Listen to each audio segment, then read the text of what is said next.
Hello, everybody. A very good evening. I hope you all are doing very well.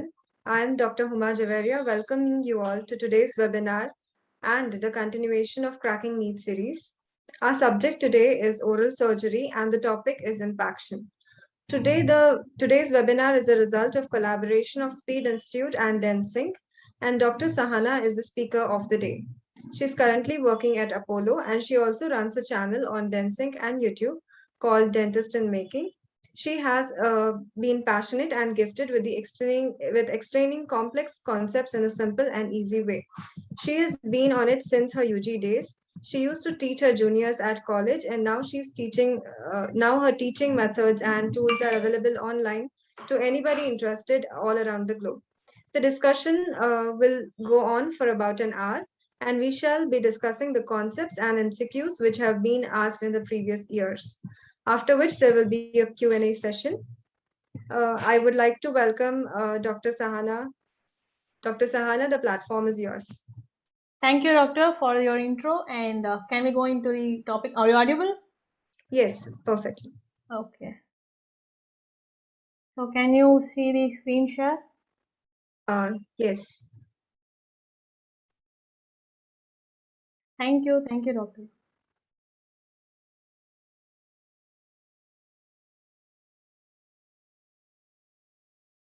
So can we start with the session? So today's topic is going to be tooth impaction, and according to World Health Organization, according to World Health Organization, an impacted tooth is the one that is unable to fully erupt in its normal functional occlusion or location by its expected age of eruption because it is blocked by overlying tooth, soft tissue or bone. So the order of frequency of impaction, when we say impaction, the first thing that comes to our mind is the third molar, and the most frequent are the mandible third molar, and it is followed by the maxillary third molar, and which is followed by the maxillary canine, and mandibular second molar be the rarest. So now let's see the theories of impaction. So the cause behind the impaction is common behalf of all the three theories, that is lack of space in the jaw for the eruption of the tooth. So Durbach orthodontic theory states that growth of the jaw and tooth occurs in forward direction, and any interference in the growth pattern will cause impaction because of small jaw and decreased space. Phylogenetic theory states that due to the evolution over centuries, the human jaw size is becoming smaller than our apes like ancestors, and since the third molar is the last to erupt, there may be no space for the eruption.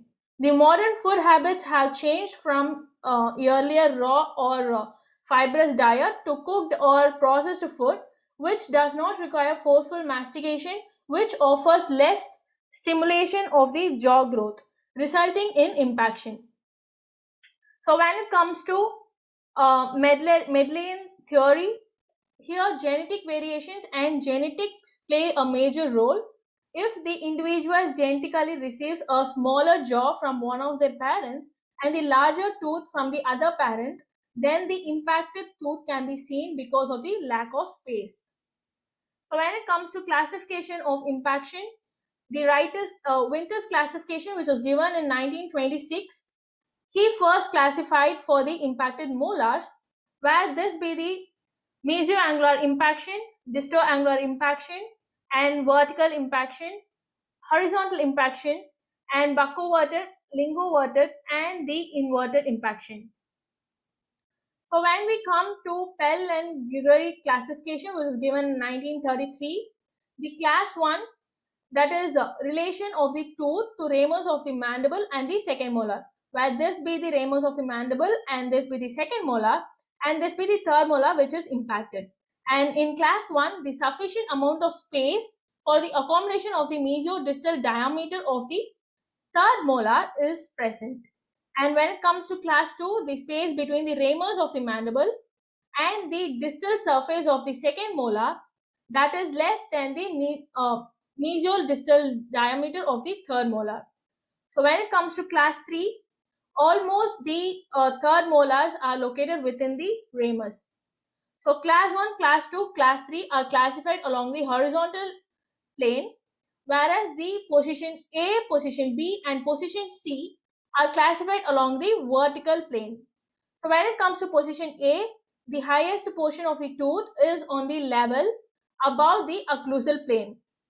So when it comes to position B, the highest portion of the tooth is below the occlusal plane but above the cervical line of the second molar. So when it comes to position C, the highest portion of the tooth below the cervical line and the second molar tooth is in relation to the long axis of the second molar. So when it comes to classification of maxillary third molar, angulation and depth classification is the same as mandibular third molars, and classification of maxillary third molar in relation to the floor of the maxillary sinus. It is given as 2, the sinus approximation and no sinus approximation. So when it comes to sinus approximation, no bone or thin bone portion present between the impacted maxillary third molar and the floor of the maxillary sinus. So when it comes to no sinus approximation, 2 mm or more bone is present between the sinus floor and the impacted maxillary third molar. So impacted maxillary canine lies in the maxillary sinus or nasal cavity. So maxillary canine classification goes like class A or class 1, which is palatally placed maxillary canine, which is further divided as horizontal, vertical or semi-vertical. And when it comes to class 2, labially or buccally placed maxillary canine, which can be present as horizontal, vertical or semi-vertical. So when it comes to class 3, involving both buccal and palatal bone, that is, the crown is placed on the palatal aspect and the root is towards the buccal alveolar process. So when it comes to class 4, canine is impacted in the alveolar process between the incisor and the first premolar. So class 5, canine is impacted in the edentulous maxilla. So the factors responsible for increasing the difficulty score for removal of the impacted tooth is as per the angulation, depth, the space available for the eruption, crown size. If it is larger crown, which increases the difficulty, and configuration of the roots of the impacted tooth, where the length of the roots, where longer the roots, more difficulty extraction. Root development, if the root development is less than 1/3, it is insufficient, then the tooth is more difficult to remove. And curvature of the roots, which can be dilacerated, curved or divergent roots, are difficult to remove. Root size, thin slender roots are difficult to remove. So when it comes to war lines, what is the war lines basically? These war lines are assessment lines used by the surgeons to assess the difficulty during the extraction of the impacted tooth. These three imaginary lines are drawn, where the white line, amber line and the red line, where the white line corresponds to the occlusal plane.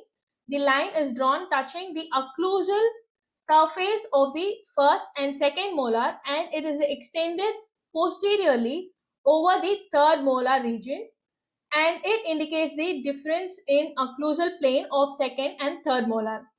Amber line, which is represents the bone level. The line is drawn from the crest of the interdental septum between the molars and extended posteriorly and distal to the third molars or to the ascending ramus. This line denotes the alveolar bone covering the impacted tooth and portion of the tooth not covered by the bone.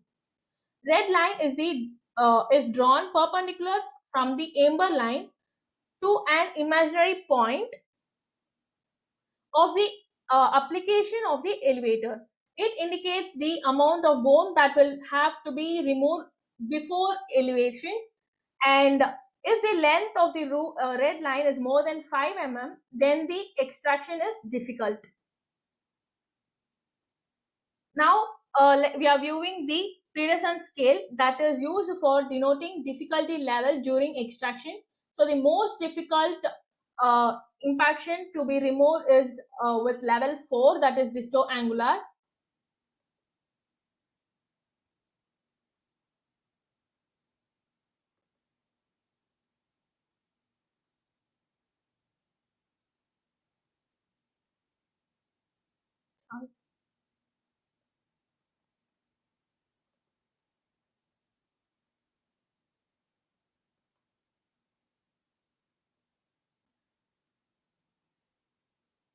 So when it comes to radiographic uses of the impaction, we use IOPA, OPG, lateral oblique view mandible, and for maxilla we use OPG and posterior anterior view Waters position and occlusal view maxilla. So radiologically prediction of for inferior alveolar nerve proximity is darkening of the root, deflection of root, narrowing of root, dark and bifid apex, uh,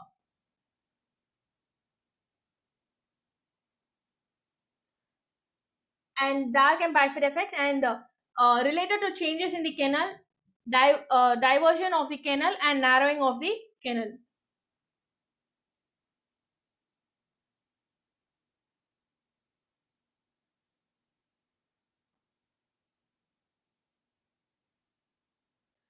Incision flap design, designed well for adequate access, visualization of the tooth, placement of retractor or drill equipment, and the incision for this mucoperiosteal flap will have an anterior limb and posterior limb and limb connecting or without an intermediate limb. The incision is made with the number 15 blade. Bone removal is mainly done to expose or uncover the crown by removing the bone overlying it, and to remove the bone obstruction, the pathway of removing of the tooth. We use two ways for the bone removal, that is micromotor and using the chisel and mallet technique. And when we use micromotor, we use 12,000 to 20,000 RPM, and bar either number 7 bar 8 round bar or straight number 207 or 703 carbide Fisher bar. And when it comes to chisel and mallet, historical importance and very rarely used, less bone necrosis than burr. So when it comes to tooth root sectioning, Fisher's burr size 1.5 mm in diameter and at least 7 mm in head length. Advantages of doing this is reduces the risk of damage to the neighboring teeth or inadequate luxation, and avoids jaw fracture, and reduces total surgery time, and reduces post-operative edema, and planned sectioning permits the parts of the tooth to be removed separately in an atraumatic manner by creating space into which it is displaced and the remaining crown or root segments removed. So this be the picturization for removing, sectioning and removing the impacted tooth. So when it comes to post-operative complications, we have dry socket, and dry socket is after the wisdom tooth removal, blood clot from another formed over the extraction site to help healing. Alveolar osteitis or dry socket occurs if this blood clot is dislodged, leaving the nerve exposed. And we also have pain and swelling and limited mouth opening and excessive bleeding and lip numbness. So when we come to MCQs, so you can all give the answer through chats. So what is the scale used for mandibular impaction? The options are Durbach scale and Pearson scale and Winter scale and Pell and Gregory scale.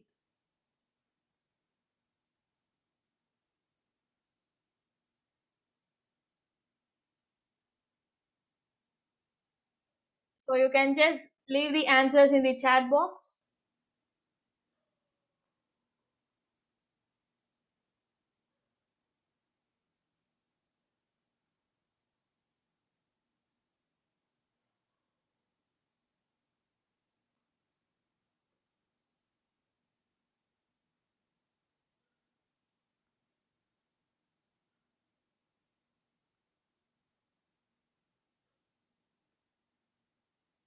So the answers given are C,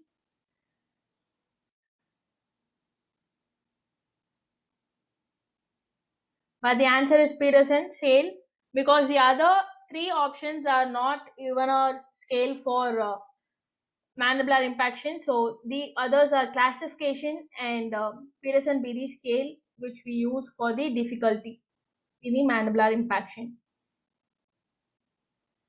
So this be the Peterson scale, and the most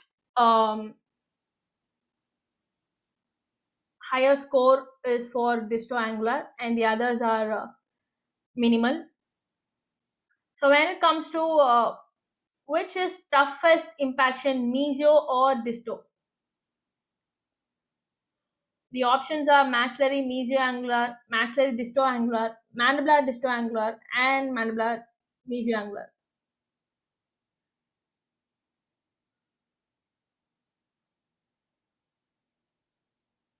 You can just leave the options in the chat box.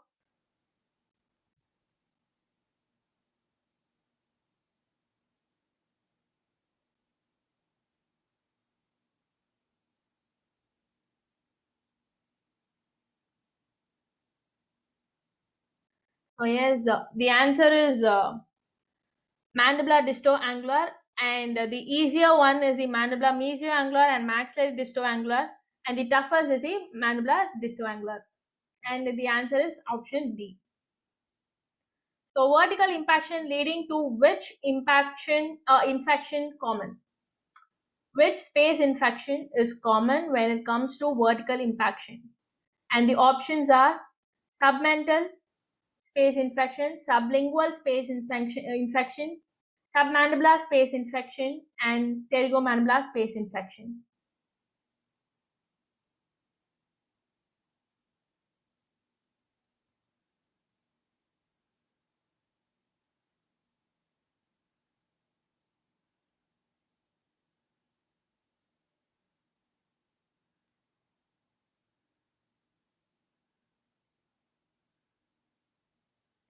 So yes, the answer is C.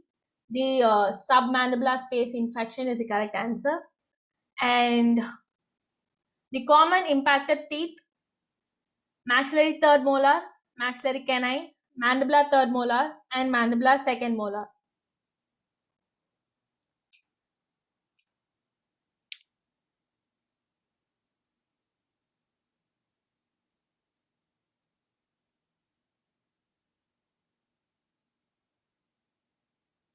Commonly impacted teeth.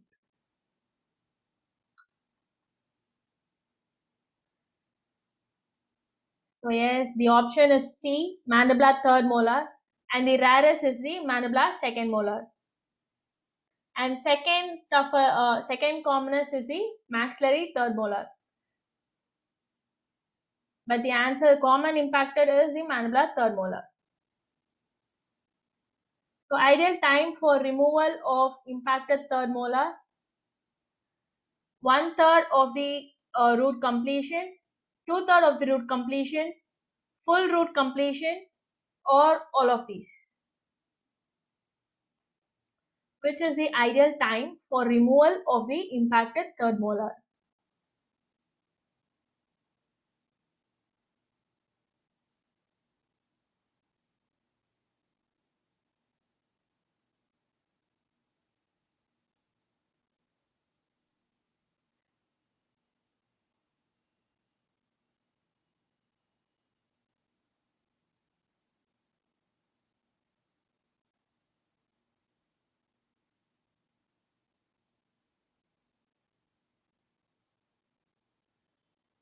So the answer is 2/3 of the root formation, because if it is one third of the root completion, then it will be rolling over the socket itself, and it is very difficult for us to elevate the tooth.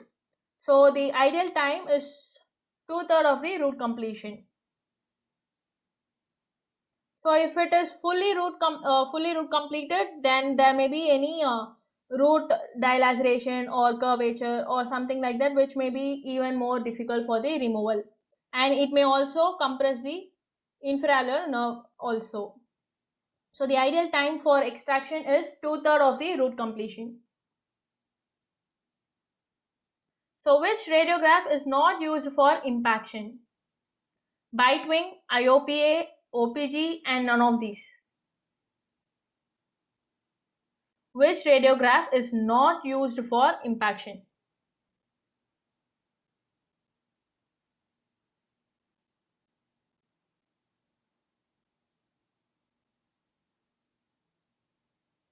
Yes, the answer is bite wing, and we use all other radiographs.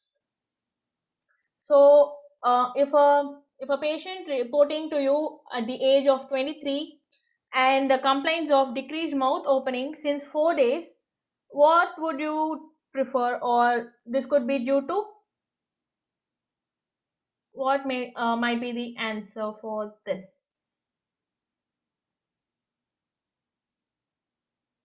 23 years old female patient complains of decreased mouth opening since 4 days. This could be due to.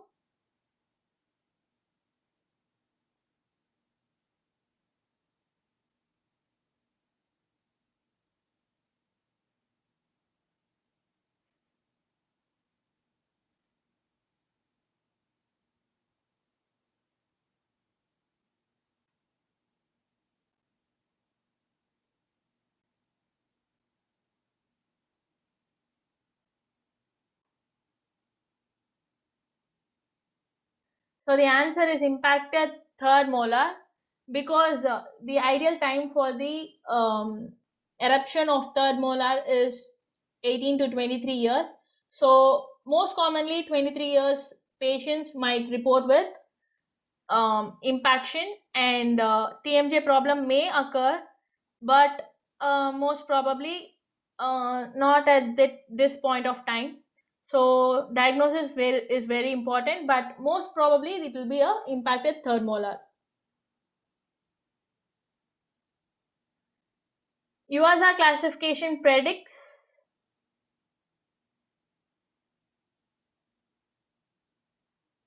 So yes, I have not discussed about UASA classification, but this UASA classification predicts the difficulty level of the mandibular impaction, and this be the recent advancement in the difficulty level. So after previous classification, we have UASA classification, which is upcoming advancement.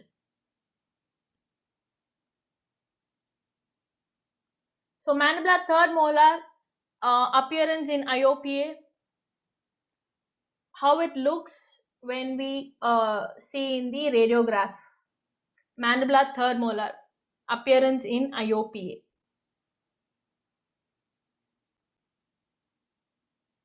Just guess some answers.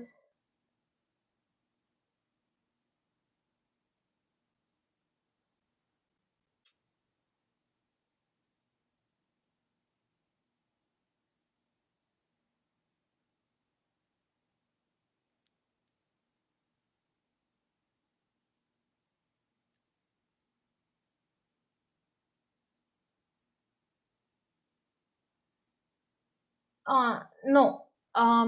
We are asking how it looks.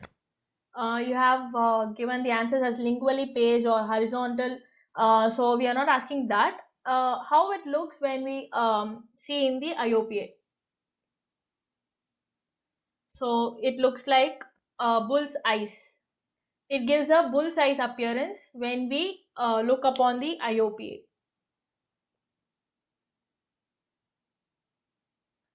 So we have come to an end. Thank you for your patience and everything. And this is a brush up of the topic impaction, and we discussed the questions that students felt were quite tricky from NEET aspect. If you have further doubts, then message me on DenSync and I shall help you with my best efforts. And I would like to appreciate DenSync and Speed in collaborating these and conducting these webinars that are quite useful for the budding dentist, and wish you all the best. Thank you all. Thank you, Dr. Sahana, for being the speaker today. The entire webinar was very insightful, and the presentations and illustrations made it quite easy to understand. I would like to extend my warm and hearty appreciation for you for taking your time and putting in the efforts. I hope the knowledge you shared helps students with their NEET preparation. And I would also like to thank the participants for being so attentive and participating in the MCQ session. I would also like to thank Speed Institute and DenSync app for getting Cracking NEET series into action. Thank you everybody who joined in, and I hope you have a great day. And as Dr. Sahana already mentioned, if you have any questions, then you can leave a message for her. Thank you, Doctor.